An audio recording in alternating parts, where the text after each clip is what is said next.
If you need a practical drywall repair using only household items, you can patch small to medium holes quickly and durably without specialized kits.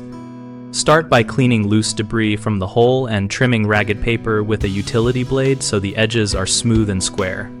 For shallow holes, use joint compound if you have it by applying thin layers with a putty knife, allowing each layer to dry and sanding lightly between layers until flush with the wall.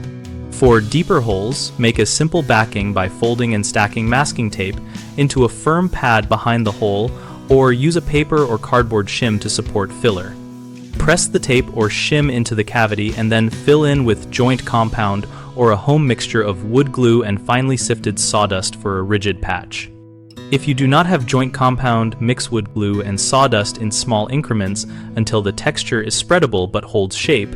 Press it into the hole in layers and let each layer harden before adding more.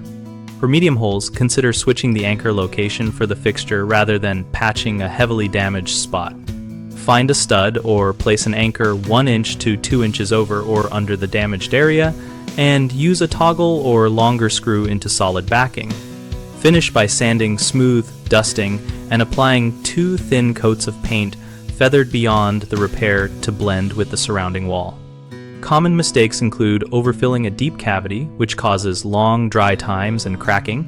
Avoid this by building the patch in thin layers and letting each cure fully. A second common issue is poor backing that allows the filler to collapse. Solve this by inserting a rigid shim or several layers of masking tape pressed flat behind the hole to create a firm surface. A third problem is visible texture mismatch after painting. Fix it by feathering multiple thin paint coats outward and, if needed, recreate texture by stippling lightly with a dry brush or a sponge before the final coat. BigHomeProjects.com connects homeowners with local contractors and also helps contractors find new work opportunities related to repairs like these. We also host an active discussion community where we share tips, ask questions, and learn from other users tackling similar household repair projects.